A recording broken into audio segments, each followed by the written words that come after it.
Okay. All right, everyone. For our last talk of the day, we're very happy to have Raf speaking on point counting in Archimedean and non-Archimedean contexts of algebraic and transcendental objects. Well, to please everybody, maybe it's a broad time to capture the whole or most of the whole topic. So, yeah, in the beginning, I will talk not so much in an minimal setting, not in a periodic setting, but just in the algebraic, in a very basic algebraic setting. And this is to motivate and to introduce some very recent results that I got with Galvin and Dmitry Novikov on point counting on curves. So this is a question that came up a long time ago in the 80s by Serre in some forms and by Heath Brown in some other forms about a very basic object. If X is, well, with very basic data in projective space, the variety which is integral, so irreducible and reduced, and it's of degree d. Then you can look at the set of rational points on it of height at most b. And this is the notation I use for the set of X inside the Q rational points on X that can be written in homogeneous coordinates by integers who are in modulus no larger than Q. And Xi is integers. And you want to count the sets, it's a finite set. And Serre and Heath Brown raised the question whether you can find bounds which depend on a constant depending on the degree and on some epsilon of b to the power, the dimension of x only, maybe plus epsilon if you want. And yes, this question later was then coined the dimension growth conjecture by Kim Browning, but now it's not a conjecture anymore. We assume the degree to be at least 2. And it's a theorem now by Per Zaalberger in a publication which is going to appear in the Proceedings of the London Mathematical Society by Per Zaalberger, but it's a preprint going around already for, he announced the result 10 years ago. But he was slow in the public, in submitting, I think, or in some aspects of the process. So is this Q or number? Yes. So it's a good question. So it's Q now, but after Per's result, it was such a stimulating new result with new techniques that already many people worked on these preprints and generalized it to other global fields. My student Floris Vermeulen did it in positive characteristic, the global fields FQT, function fields over FQ, and then Sasik and Paredes did some variants with Q replaced by any global fields. But part of the results that I will talk about today only work, don't work yet for all global fields. So I will stick to the setting of Q for the sake of complete coherence. If you look at bounds of this form, the first question you could ask is yourself, what is a trivial upper bound that comes for easy reasons? And of course, this is also in terms of the dimension. So there is a trivial bound, which is actually also known under the name Schwarz-Zippel bound. It's a concrete instance of the Schwarz-Zippel bound. And it's a multiple depending only on n times d times b to the dimension x plus 1. So to say in the new bound, to win 1 in the exponent. That's the question. Can you win 1 compared to the trivial exponent? This is the trivial bound. What else can I say? No. A very important ingredient towards this result is counting on curves. Oh yeah, this is what I wanted to say. This trivial bound holds much more generally. This trivial bound also holds in degree 1 and also if it's not integral. So you don't need the conditions at all. It's really very trivial. Very general. So a very important. Is it expected that the result will already be one as well? No, in degree 1, it's optimal. This is optimal in degree 1. Trivial bound becomes optimal in degree 1. And how do you choose the dependence on n? Here is, Here there is, but after there is no n. oh yes, there is also an n. Yeah. Thanks.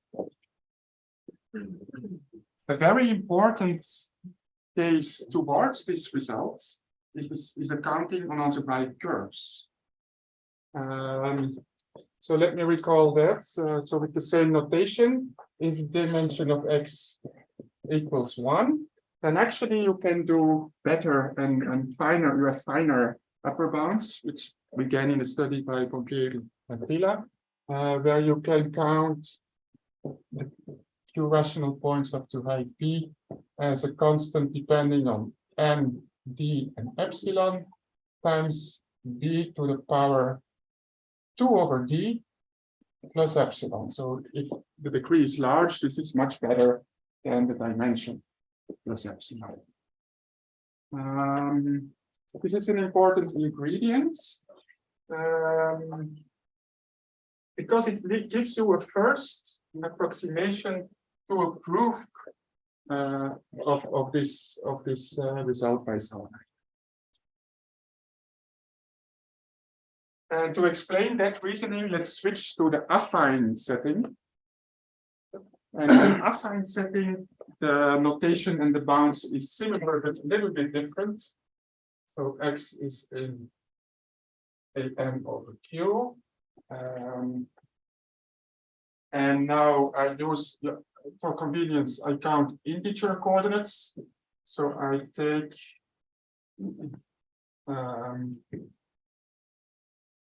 integer coordinates lying on x kind of height at most b for this notation, and you count. And then the trivial bound makes a shift by 1. So the interesting bound also makes one more shift by 1 in the affine case, because the trivial bound also, you already win 1 in the trivial bound. So you again win 1 compared to the trivial bound. And correspondingly, in the curve on the curve counting, there is a corresponding shift where the 2 over d becomes 1 over d.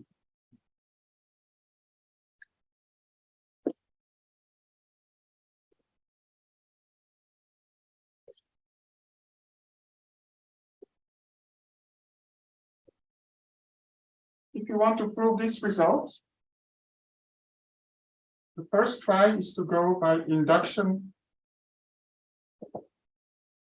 on n, and I forgot to put in one condition in the affine case. You suppose here that it's a hypersurface. X is a hypersurface.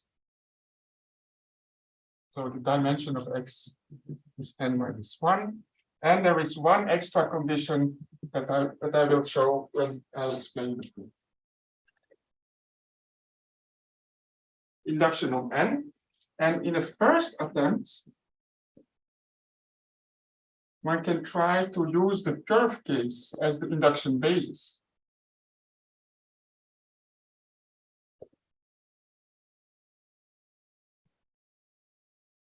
And this is the result that Lille had developed. I think it's in the paper of yours, which goes very close to this bound. How do you do that? Well, you have some higher dimensional x, and then you choose a good direction, and you take orthogonal hyperplanes, and the intersection is of lower dimension. Let's suppose now I do this picture here, dimension x is 2. I'm working in the three-dimensional space. I can move this intersection along this orthogonal direction. I get each time a curve. if I choose a good direction, this is each time an irreducible curve of degree d. So I can use the bounds for curves, but it then leads to bounds which are not yet -1, but which are of the form b to the dimension of x minus 1 plus you have 1 over d too much. So you just don't find enough, because for each curve you don't find b to the 0, but b to the 1 over d. Although this is a good picture to choose a good direction and cut with hyperplanes and reduce to eventually to the curve case. It's a good picture, but you don't really know it. So the second attempt is to use the surface case as induction basis. But then you have to prove the surface case, of course. You have to prove now it's a new induction basis case that you have to prove as induction basis. And to prove this case, now I will not use the curve case, but I will, in this sketch, I will use the proof of the curve case. I will mimic the proof now for the surface. And how does that go? That goes a little bit differently than this picture. It starts with creating an interpolation determinant. So for the surface case in three-dimensional space, X is a surface. You fix some B. Well, B is not fixed, but it is something. So you have the rational points lying on it of height at most B. And also this side. And you form an interpolation determinant capturing a certain condition about the existence of an interpolating polynomial. And you show that there exists an interpolating polynomial. I will mention the properties of what it is. So you show there exists an interpolating polynomial G. And this is a polynomial that gives you a new surface. Okay, now this may be, so it's a new surface which is different in this joint, different from X, but which goes through all these points. So it captures the right points. So it's an interpolating polynomial G, such that G is different. So the locus of G is different from X.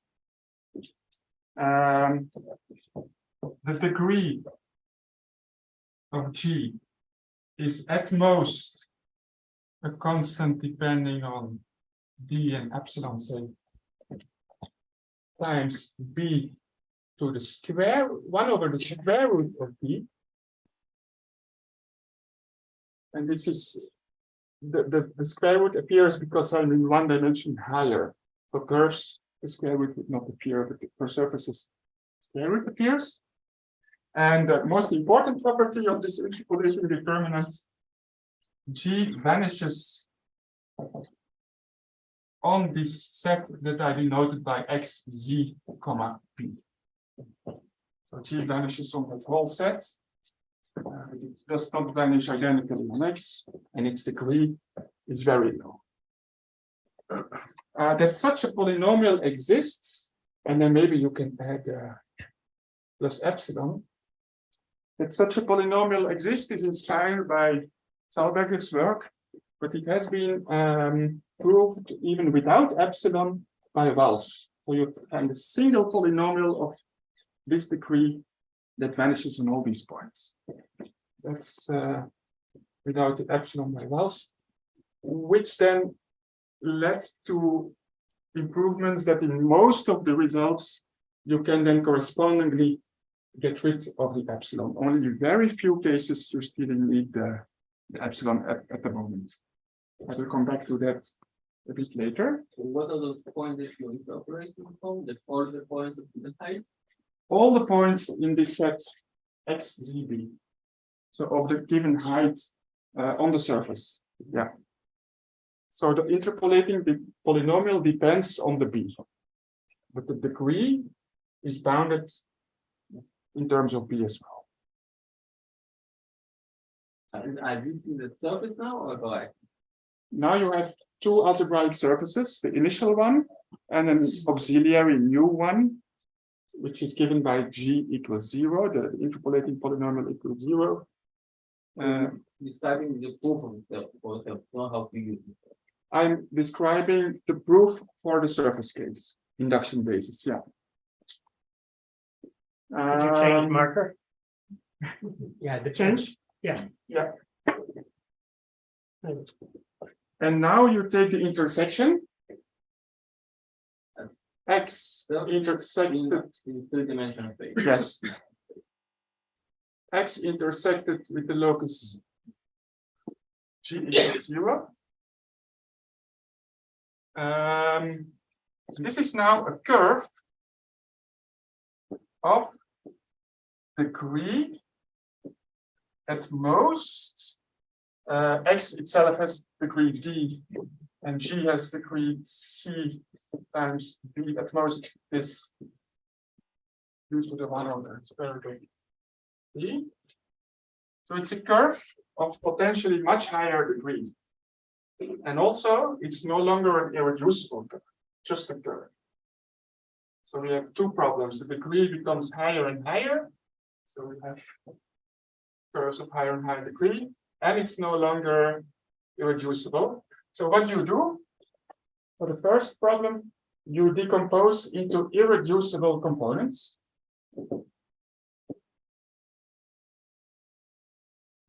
Of Ci of degree delta I.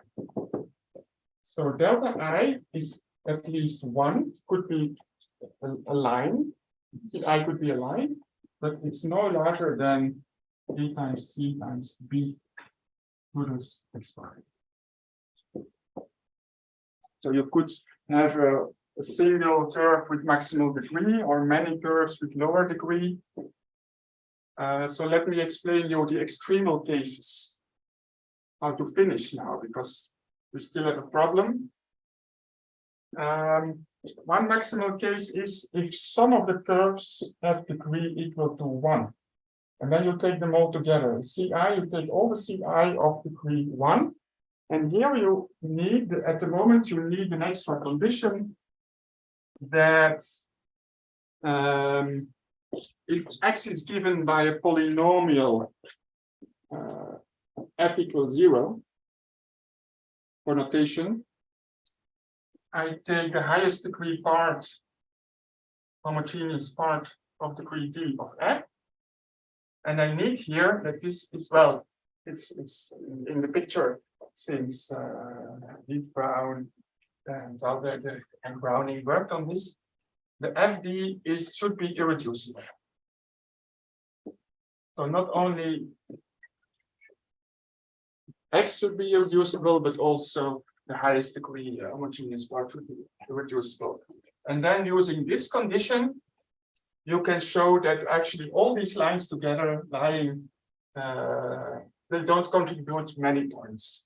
So these ones are okay. And I will not, this is a more elementary computation using this condition, because such a line, if there are many points on such a line, then the direction vector of the line has to be a 0 of FD.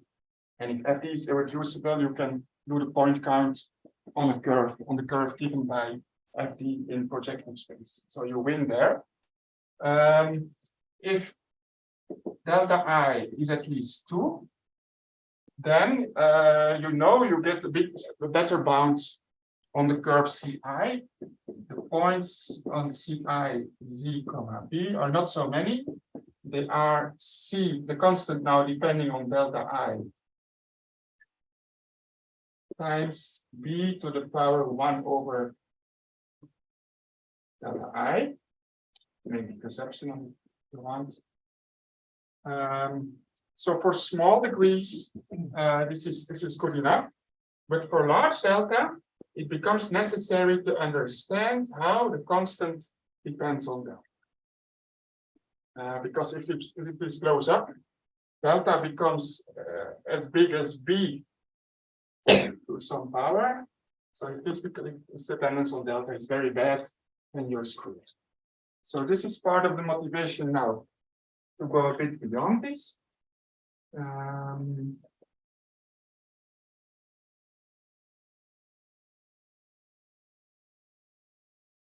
The ideal bound here, the ideal dependence of this constant on delta I is like delta I to the power 2, because that would fit in here very well with the proof here and would finalize very simply the proof of the dimension growth conjecture.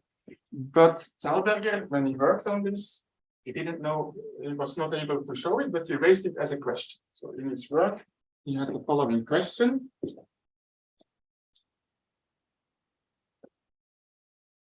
For the curve case, here it is, the curve case.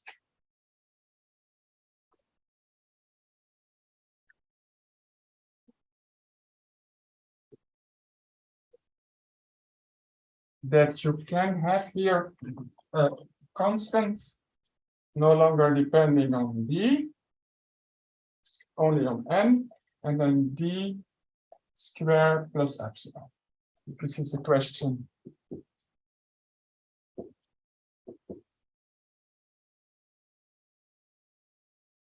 Raised by Zalberger. Yes. That's with the X, Z, B. Yes. Yeah. Yeah, and correspondingly with the QB in the projective case with the 2 over D. Yeah. And if we take that question for granted for a moment, then the induction basis would be shown. Because then you take the square of B of 1 over the square of B.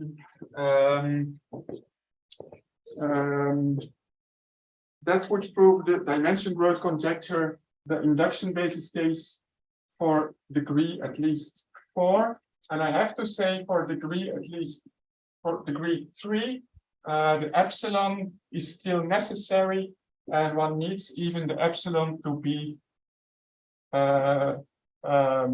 bigger than 2 over square root of 3 minus 1, which is like 0.1. So in degree 3, there is still room, a little bit of room for improvement. And this becomes, this can be seen here. If you take the square of this, it becomes 2 over square root of 3. So you win just not the limit.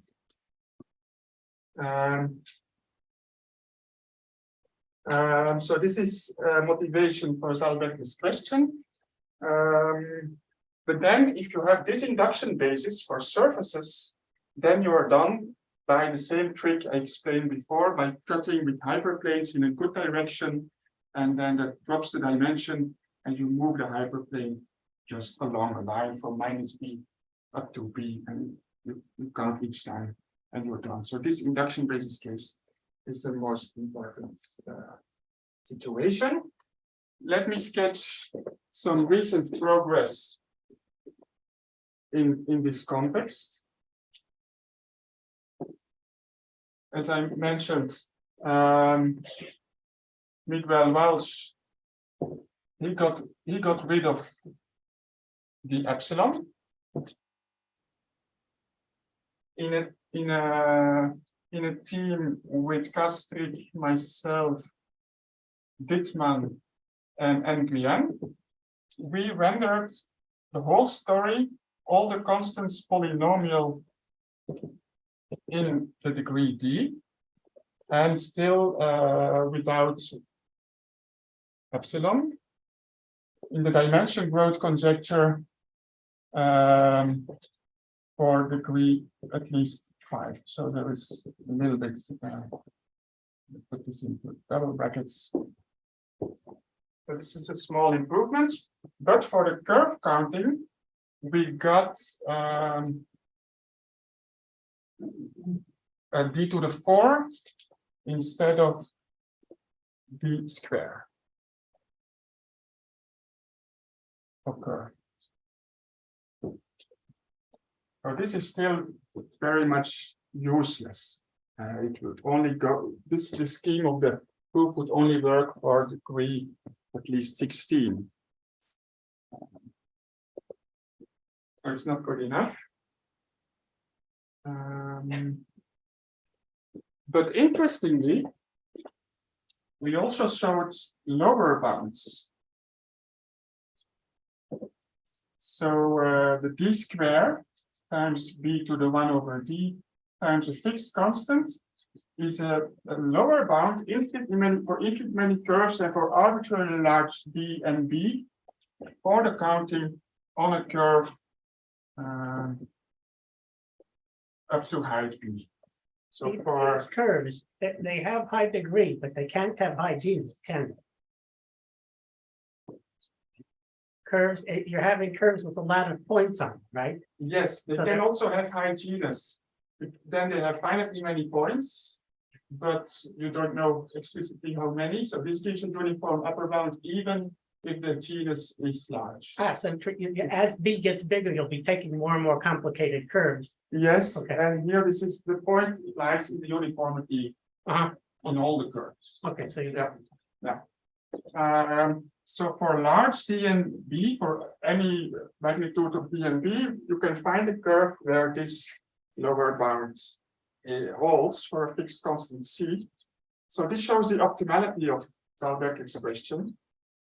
And now I come to the work that I wanted to announce that we are finalizing, and maybe in a few weeks we will put on archive. That is that for a curve, this is work with Bignamini and Novikov.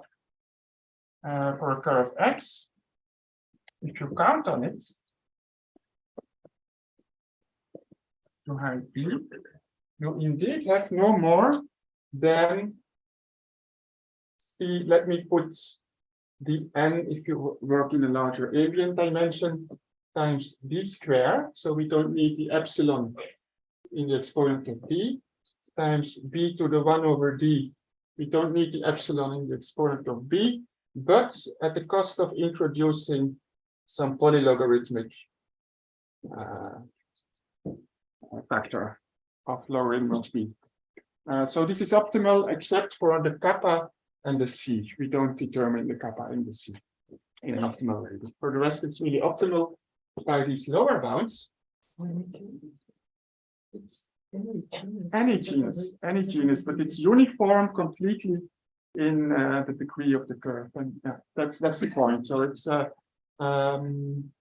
yeah, maybe for higher genuses you can subtract a little bit, as was done by Venkatesh. If the genus is higher, they can subtract a little delta in some cases, but then they don't have polynomial dependence on the t anymore.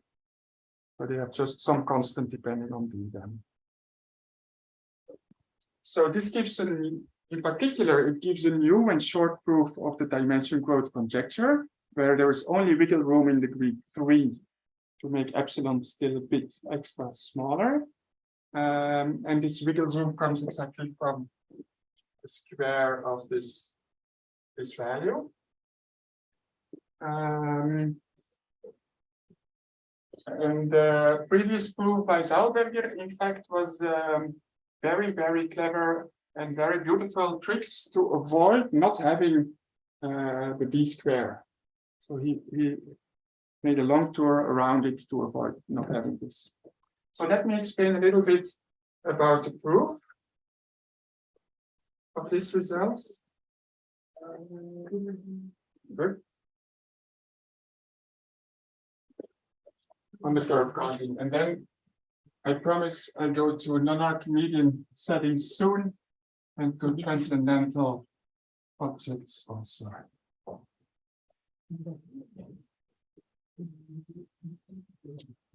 So it's kind of special to really find the. I'm sorry. Yes, sure. I ask a stupid question. Do you use markings or do you wait for markings? Pardon? Do you use The finiteness of. No, we don't use it. So you improve it. No, this is counting up to height b, which is finite Ah, automatically. up to height B, I'm still. Up to height b. Thank you, thank you. Yeah, I'm yeah, done. I have heard that's not it. yeah. So in a box up to height b, it gives uniform upper bound. So it gives it an addendum to Valding saying that in small boxes you don't find many points in small heights. I have heard it. No problem. You say you have lower one? Well, which you For some curves, so for each degree d, high degree d and high b, no, but it will be a degree genus G curve with a lot of points.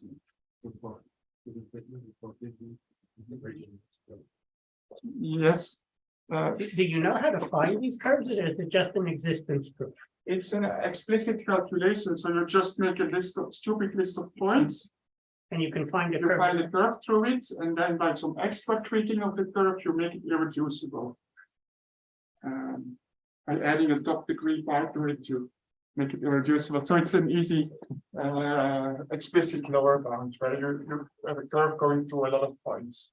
But it could have, it's a fine and it could have a lot of singularities, so I agree in those genus, that also. In fact, with an extra reasoning, you can show that the genus is high. In this example, the genus is high because it's a reasoning on the Newton polytope, where you can read out the genus explicitly. We didn't write it out, it's an extra. But it's a high genus example. You also need to depend on M. No, it's a planar curve. This example. And then your bound, you have CN. Yes, if the ambient space is larger, you need the. Yes, there is a dependence on time. So I'm not, because if you just projected your Yeah, plane that's will be what same degree. Quite sure. Yes, but you need a projection. With some properties maybe. Yes. Yes, maybe. Yeah. We can think about it. We just look at, we looked in planar curves, but. Yeah, we look at planar curves. Sometimes you need a projection, which is not too bad, but here I'm not sure. Maybe you can just use the coordinate projection. Yeah, you want just not to drop the degree because Yeah, that's one thing, and you want to yeah. So let me explain a little bit about the proof, because it's actually a short proof with two main ingredients. So now I write C for a curve in R2, given by an irreducible polynomial in two variables. So f x y equals 0, so to give it a name. And actually, instead of working periodically like Zalberg and Brown did and Browning did, working with the p-divisibility, we work again in the p-liability context with parameterizations. So we put k equal log b, and we put ourselves in the setting that the degree is higher than k, than log b. Because this is the only situation where we need to prove something, because we allowed log b to the kappa in the upper bound. And also in the sketch I gave for the dimension growth, it's for a large degree that we needed something. And this is exactly in this situation that you need something. So for both motivations, you only need to look at this one. And then we construct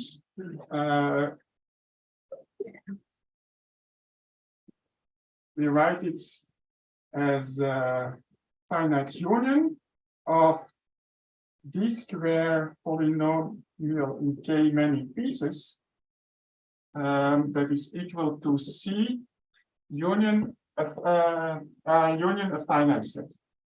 Union on the left hand side. Union a finite set, and the finite set is also d square poly k elements at most. And the CI In fact, they are the irreducible components of C minus the finite set. And for each Ci, I will tell you what Ci is, and then you can imagine that you can find such a finite partition with not many pieces. The Ci is in fact the graph of an analytic function from some subinterval AB, subinterval of 0, 1 to 0, 1. The graph in one of the two coordinates flips, either from x to y or from y to x. Not the same as. No, that's not the same. Yeah. Now I mean, so let's call this Fi. Which is analytic. So that's easy. You can make analytic pieces of the curve, but you want that the first derivative is bounded by 1, so that's not too big, this first derivative, and the partial derivatives have constant sign for I up to k. So for the first partial derivatives have constant sign. So this is a condition on partial derivatives and so on, so we can capture it. Partial derivatives means higher derivatives. Yeah, the higher derivatives. I just mean higher derivatives up to derivative I have constant sign.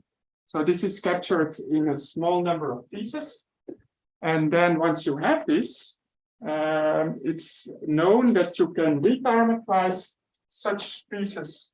So these graphs, you can reparameterize them in nice ways. And you find interpolating polynomials for these pieces. So Ci z comma b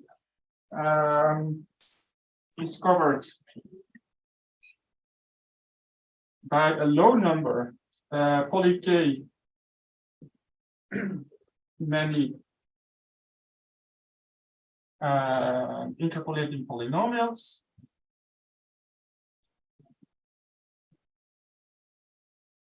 So Gj of degree polynomial in K again.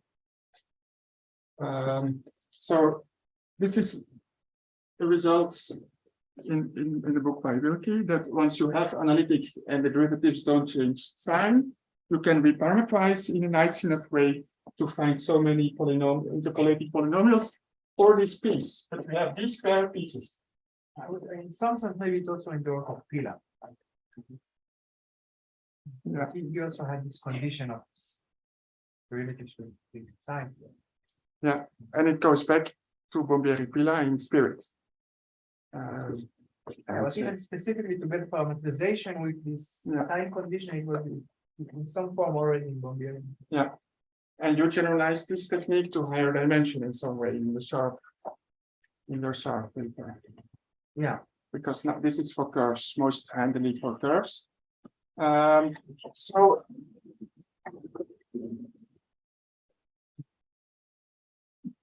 in total, for the whole thing together, we have d square. You can rewrite it so that you have d square polynomials Gj of degree poly k, such that the curve, the rational points on it, are included in the union over J of these zero loci. You want d square poly k. Yeah, but I can capture that if you want, you can switch it. You can group them if you want, but just to save space.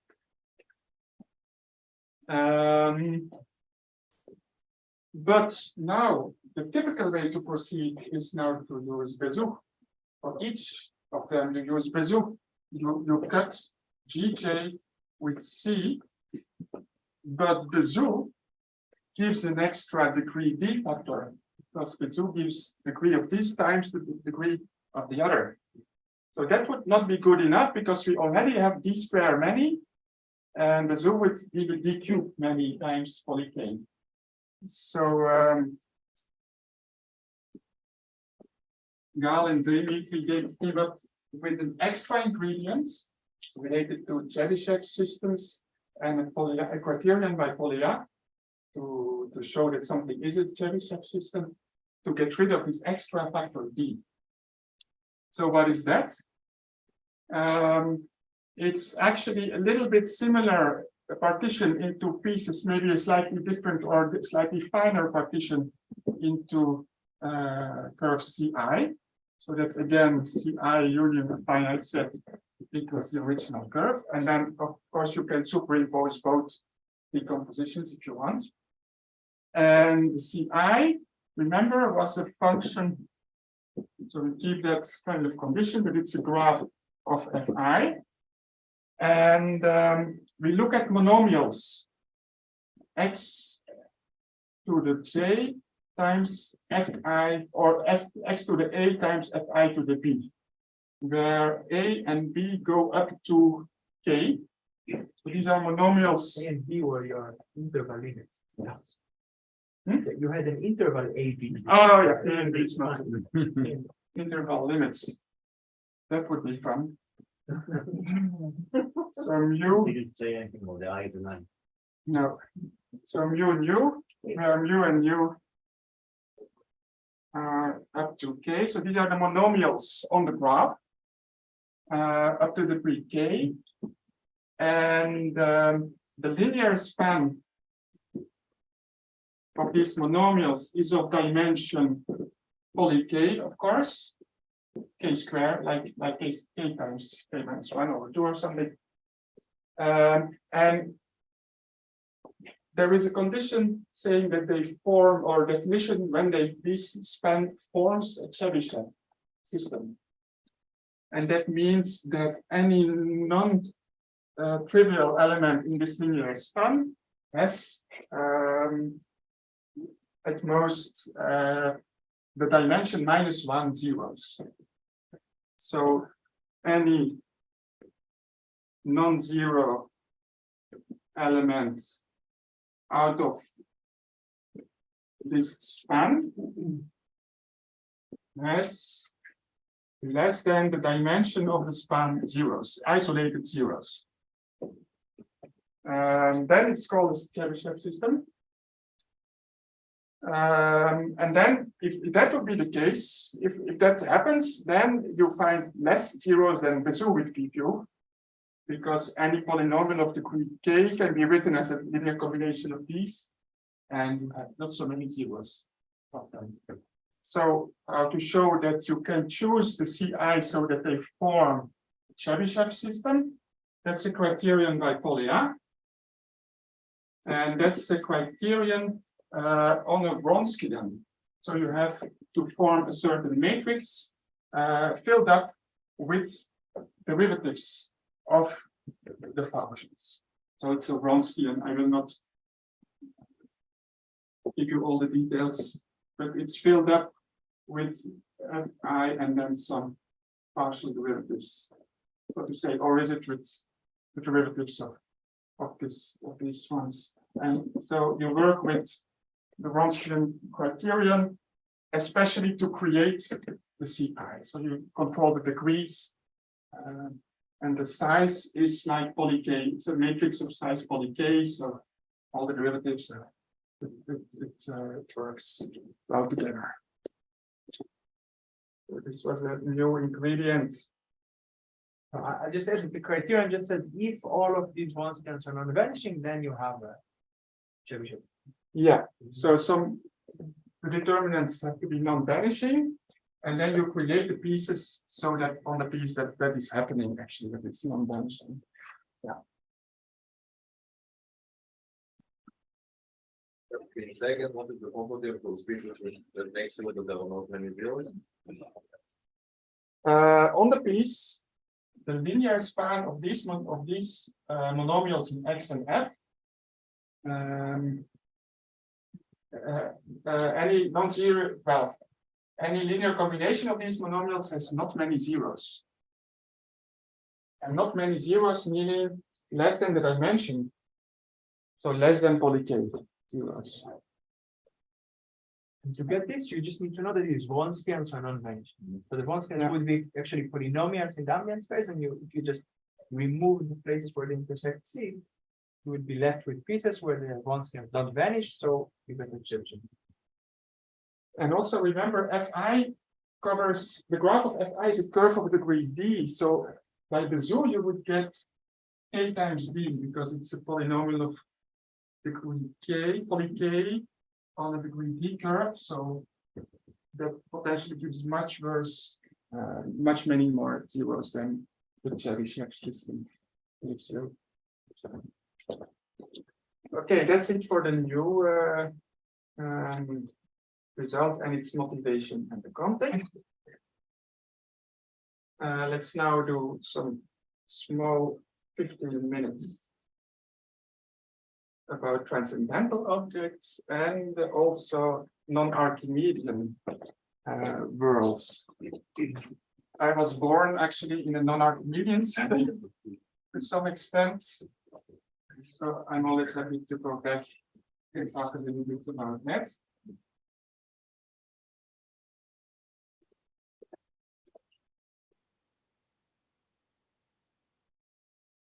So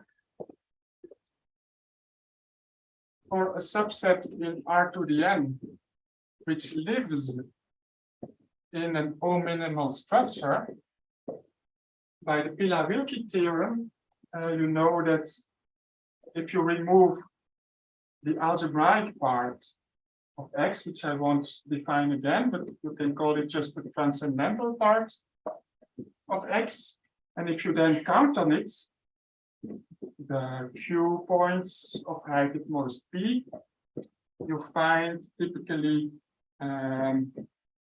B to the epsilon for any epsilon. So that gives, that's a little bit like the curve counting for infinite degree, where you had 1 over D for the degree on the curves. What can you do for this in a non-Archimedean set? So I will call this item 1, and then I will do some of the items in the non-Archimedean setting. There is a second result by Bignamini and Novikov and Zak that if you work in the O-minimal structure, which is often denoted by Rx, so it's a real field weakly global exponential, then in fact you can do better and have polynomial in log B. That was a conjecture by Wilke, very recently solved with Bignamini, Novikov and Zak. I will see some things that will work in an Archimedean setting. And then there is 3, and 3 will not work in a non-Archimedean setting, not yet, but one is thinking about it. That's the variant notion of sharp O-minimal results, sharp O-minimality. This is still under thinking by various people or in dreams. So here in 1, there is a famous sub-example for an O-minimal structure. So there is, as Tom said in his first talk, there is the Taksky result about the real field for giving decidability and quantified elimination in the language of ordered fields.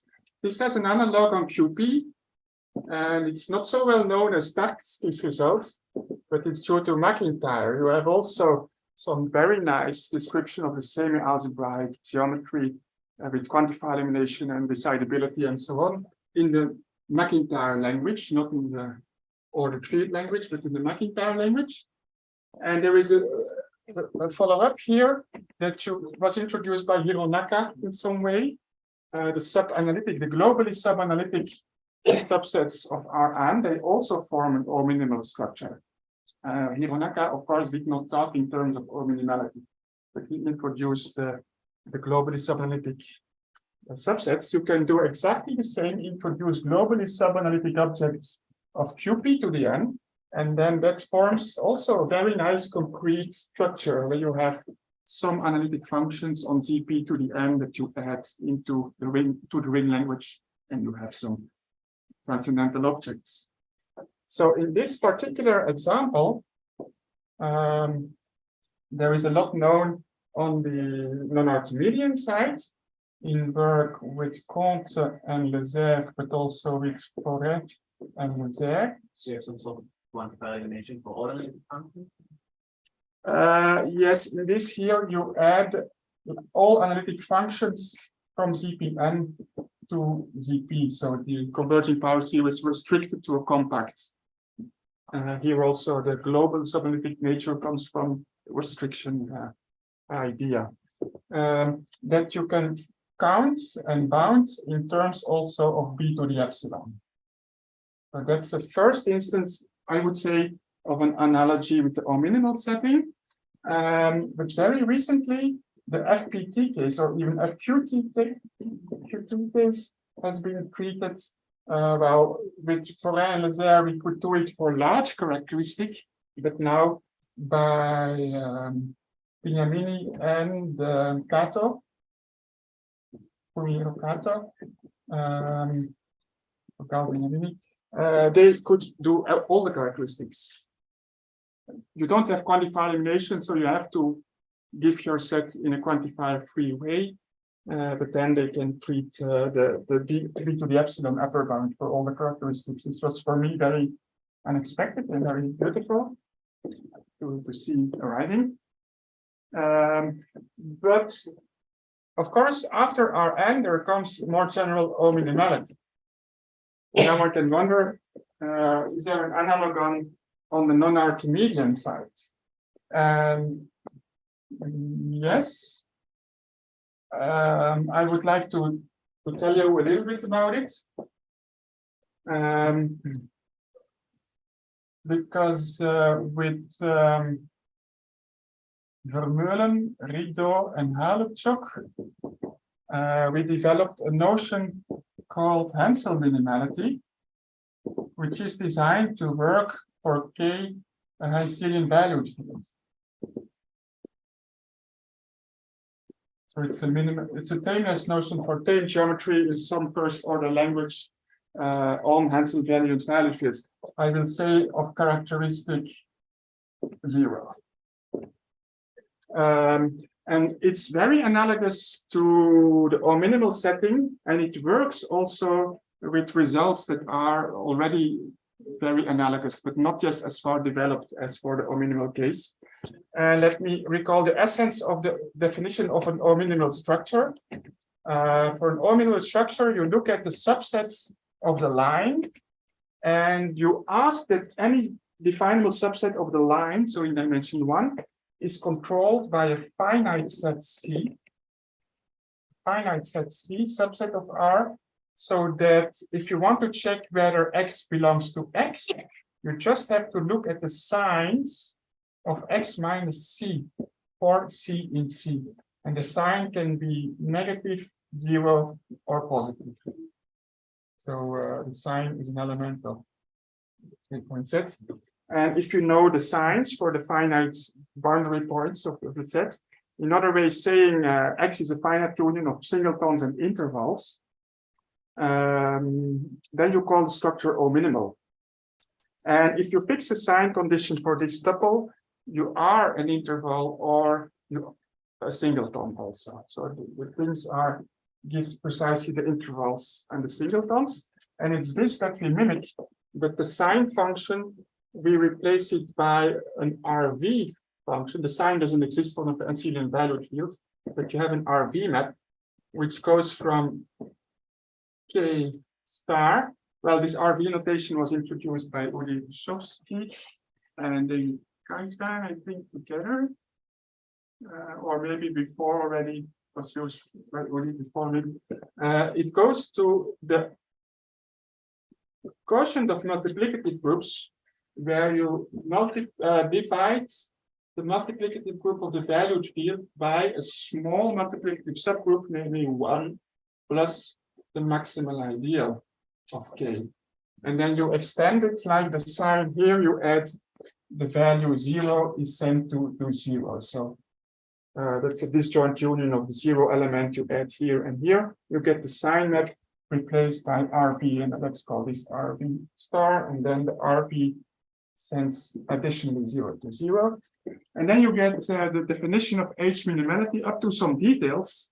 What is an important detail here? This finite set is automatically definable if you are given just X, because it's the endpoints of the interval. So with the order relation, you can get the definability of C for free, but not here. We want, likewise, if you have a definable set X in K, we want a finite set C in K that controls the nature of the set X by these new sign conditions. So you do X minus C, the RV of that for the whole tuple. And an additional technical condition that you ask is that C is also a definable set. So there are some small things that come for free in the or minimal setting that are additionally required here. Recall also, if you fix such a finite combination of sign conditions, RV conditions here, then the solution set is, again, either a ball or a singleton. It's a ball in K or a singleton. So it's a bit similar to having really the sign condition here. So what can we do on the Hansel and Hanselian pattern field side? We know that every function is differentiable, okay, many times and so on, piecewise. But we can do Gromov-Yondi style of CR parameterizations of the moment in dimension 1. So not yet. The Taylor approximation is a bit harder because of the total disconnectedness here. So we can do Taylor approximation already on boxes, but not yet on complicated shapes of higher dimensional objects. So that's still a work in progress to make the B to the epsilon bounds work in dimension larger than 1 on the transcendental part of higher dimensional objects. I've got 1 or 2 minutes. This is about 1.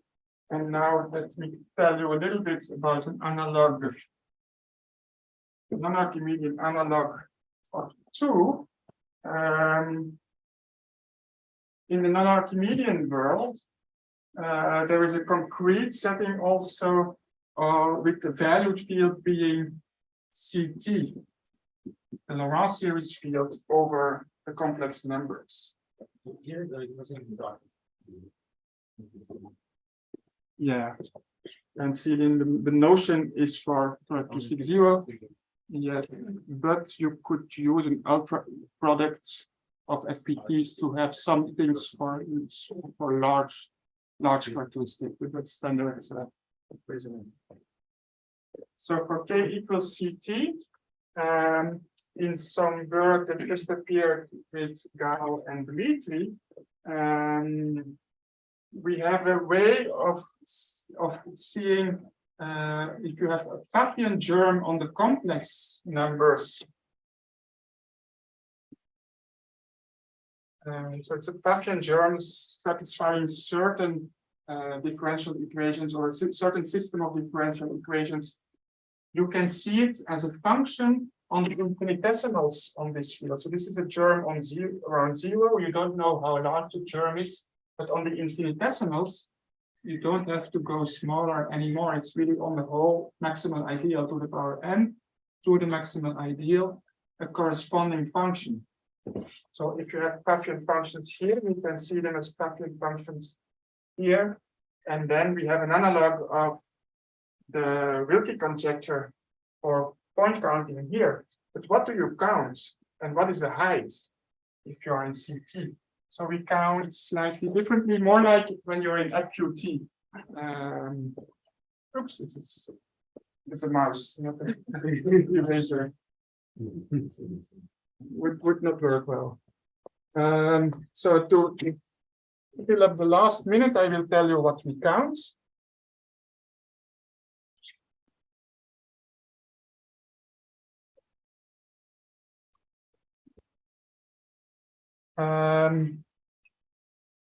On an X inside CT, to the n, which is given as a zero locus, for example, of such Papian functions.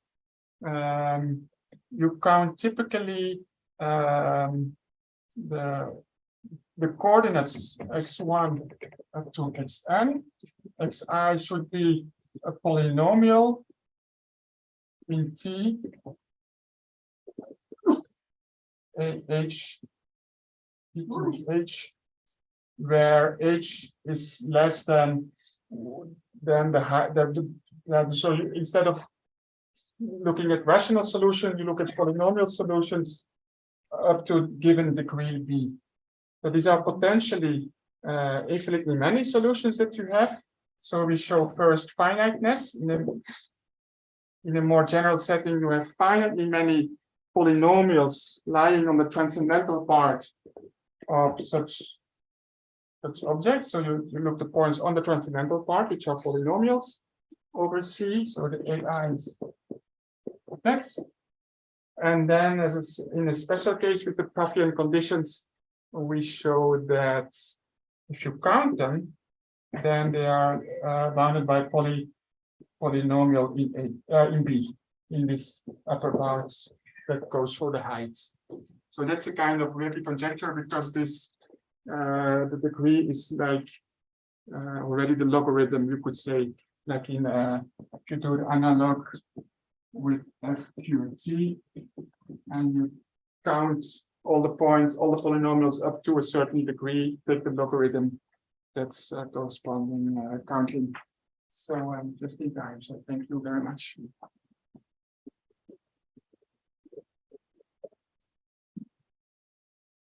Is there any question? Yeah, maybe you said it, but is QP an example of a hence minimum? Yes. I didn't say it, it's an example. It's one of the motivating examples. And there is a more general notion of valued fields with analytic structure that you can also put on this. So it's a subanalytic structure, rather the analog subanalytic structure on these fields. They are all tensor minimal. Are there some bigger structures? Yes, there are also some non-standard structures. Some bigger examples. Yes, if you look at T-convex, so that's coming from the O-minimal world, you have T-convex real closed fields. They come also with evaluation. So if you put in the evaluation on top of the O-minimal language you have, and if it's polynomially bounded, then it's also Hansel minimal, and it comes from a completely different source. There could be some weird functions inside that are not analytic. So in the Hansel minimal setting, you always have something like a preparation field. Yes. So it's somehow analogous to polynomially bounded structures. Yes, they are. Yes, it's closer to polynomially bounded structures, and yeah. Is it really part of the definition, or is it the theorem that you get this preparation? That's a theorem. That's a theorem. The definition is like a preparation of sets in the line. And then automatically you have everything is polynomially bounded and closer to that setting now. Other question? If not, let's thank Raf for a beautiful talk.